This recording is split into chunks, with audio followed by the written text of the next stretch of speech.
So I walk into the studio, and I've got things prepared I want to say. I sit down, we get everything arranged, and then my producer, Brock, hands me an envelope. A blue teal envelope. How did you know it's my favorite color?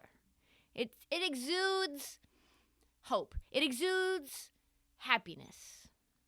And he said, I just wanted to get you a card, a sympathy card, but instead there was no good ones, so I've made one for you based around, I think it's a get well card right this moment.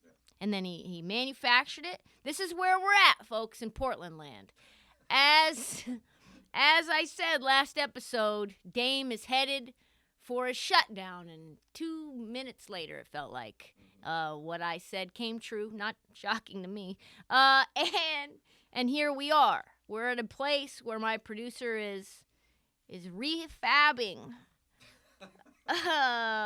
Portland Trailblazer legends onto a pick stitch montage, and it says, sending healing thoughts, mending thoughts, and happy thoughts. And then there's a pick stitch here. We'll zoom in for Nick Berlansky. We'll get the digital copy here for the video, and it's got Greg Oden. That was a fail. We've got Bill Walton, the one good thing that's ever happened to us besides Dame. Brandon Roy, gone too soon. We've got Ruben Patterson, known molester. CJ McCollum. Yep, that happened. CJ, I think it was statutory rape, if that matters. LaMarcus Aldridge, making a weird face. Yusuf Nurkic laying on the ground, as he often does. Damian Lillard multiple times, one time smirking, tilting his head to the left. I notice it all. Dame time, showing his wrist. Carmelo Anthony in the back. And then Neil Olshey. And then they do this little, it does this little thing of a cutout of his face. Like face. And then it's another flick of Neil Olshey laughing at us, probably, holding his tie. And then on the right side of the card, it says that you'll be your healthy self again soon. Oh, Hallmark, how did you make such a perfect card? I think my producer has a second job in store for him. It's called sending get well cards, sympathy cards, and condolences cards to fan bases around the NBA. I think that's a new business that we have started. It is tremendous. So that's where we're at. I don't need to say much more. I mean, that's kind of speaks for itself. The fact that happened speaks for itself. So let's get into some news around the league. First and foremost, starting in Atlanta. After rumor about the Atlanta Hawks choosing and having to choose between their two young wings, DeAndre Hunter, Cam Reddish. They've made their choice. Both of them were drafted in 2019. Both long wings, both defensive presence-minded players. Not sure. Both been in and out of the lineup for injuries, and the Atlanta Hawks just decided, guillotine. Cam Reddish, gotta go. Cam Reddish, gone. He is now a New York Knick. Bingo if you had Cam Reddish as the first domino to fall in the trade deadline. Last year it was P.J. Tucker. Yeah, on to the trade. Here's the deal. Knicks get Cam Reddish, Solomon Hill, not a bad pick actually, for the Hawks to lose him. Cam Reddish, Solomon Hill, a 2025 second-round pick via Brooklyn, and then the Hawks get Kevin Knox. Jokes. But seriously, a first-round protected pick via Charlotte. It's top 18 protected, which is wild. Like, that's the wildest thing to me. Top 18 protected? Is it even a first-round pick if it's top 18 protected? Jesus Christ. Of course, the Hawks were not going to keep Cam because Cam Reddish was going to demand some money. He's on an expiring deal. The wing position is loaded in Atlanta. Nobody can defend, but there's plenty of guys who can play somewhere. DeAndre Hunter is coming back from injury right now, and the starting lineup was full. He was just never going to grow into his potential as a player with the Hawks, so he had to go. Few little interesting things happening here. We knew that the Hawks would trade him. A week before the deadline, though? Sheesh. Kind of an interesting time. Apparently, though, a big reason why was because DeAndre Hunter is coming back into the lineup on Wednesday of next week. So, got to get his little ass out before dissension sows and before Cam Reddish becomes an afterthought to NBA GMs. He's been playing minutes, and he's in the front of the mind. Get him out. No time like the present. In terms of the deal itself, also strange. They pulled the trigger on getting Kevin Knox, who has been largely missing in action when Tom Thibodeau became the head coach of the New York Knicks. Tom Thibodeau hates Kevin Knox, who does not play defense, so not sure how he's going to fit.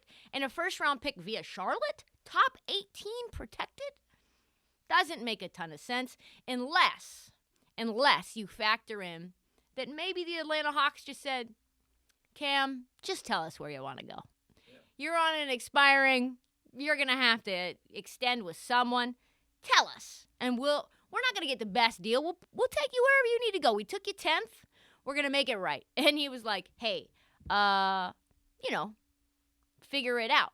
So put your best Sherlock Holmes hat on because we've got a little baby conspiracy theory on our hands. Why would Cam want to be a Knick besides the great pizza, playing in the garden, and the exorbitant cost of living? Let's break it down, shall we? Let's break it all down. Why does he want to be a Knick? First and foremost, R.J. Barrett, Knicks shooting guard from the same draft class, is not just Cam Reddish's former teammate, Duke Blue Devil, but also one of his best friends. In fact, R.J. Barrett had the audacity to say pre-draft that Cam Reddish was the most talented player from Duke in that draft class, including loaded with R.J., Cam, and, some guy you might have heard of named Zion Williamson, some guy like that. So R.J., it was before Zion got fat. So R.J. has a ton of respect, a ton of love for Cam. So that explains why the Knicks and not the other teams. Of course, Indiana was interested in him. The Lakers would have probably traded like Taylor Horton-Tucker in the first round for him. The Wizards have been talking about Cam Reddish since pre-draft. Like they wanted to take him in that 2019 draft. They've been speaking about him. Quentin Mayo, my co-host on another show that I'm on, has been talking about Cam Reddish going to the Wizards for like 12 months now. So it's all very interesting.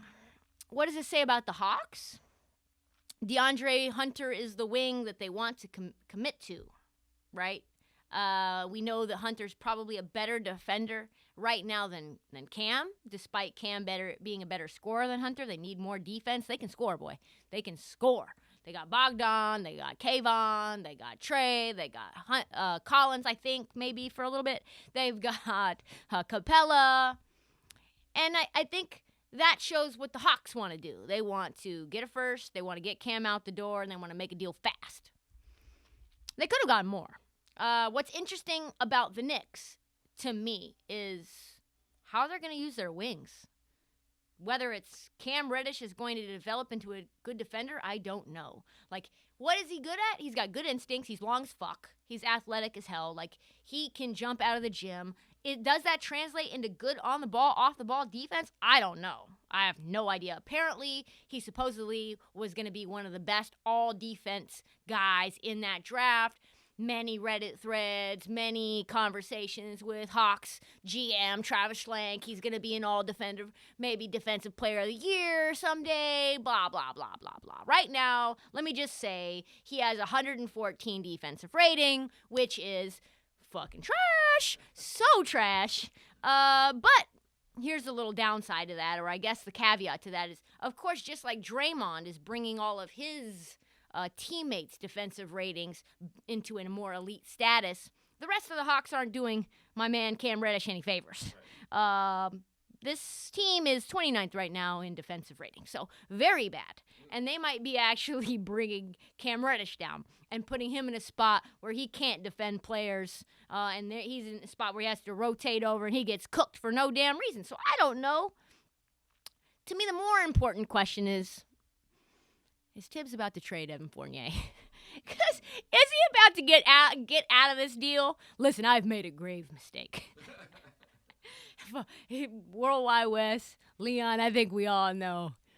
The best Evan Fournier is Team France Evan Fournier. Like, we gotta get out of this contract now. Trading for a young wing to put next to R.J. Barrett and then extend them both on the same timeline does not give you confidence that Evan Fournier is here to stay. I don't think so, folks. Could this be Evan Fournier's third team in less than a year? I mean, he went from Orlando as the third or fourth option to Boston as the third or fourth option to New York as the third or fourth option. So where could he go next? I don't know, man. I don't know. Maybe back to Boston? I don't know. Things you just hate to see for the guy, though. Love Evan Fournier. Back to the conspiracy. The intriguing part for me is how this all centers around Zion, and Zion. We've heard Zion talk at length about he's gushing. My favorite place on the planet to play the game of basketball is Madison Square Garden. Outside of Smoothie King Center, of course. Of course. So will he tell the Pelicans to fuck right off when they extend him his rookie max? When his two best friends are in his favorite place on earth to play, the conspiracy starts to bubble up in folks' mind like myself. Call me a cynic. But it appears that Zion's not here to stay in New Orleans. It just appears that all of the puzzle pieces are coming into vision, right? If they extend Cam Reddish, if they extend R.J. Barrett, and Zion says, I think I'm going to go to free agency, I can promise you, figure out a way to get to your BetMGM Sportsbook app or to the actual sportsbook physically and place your bet on where Zion's next place will be, because that is in New York. Fascinating stuff. More dominoes to come. All of this, of course, is purely speculation, but I'm right a lot. So take it with a grain of salt, or nah. This is absolutely the very first move in a very, very intricate game of chess or checkers or what's that one? Another one? Connect 4? Cannot wait to watch what all happens that's probably Connect 3 at the deadline.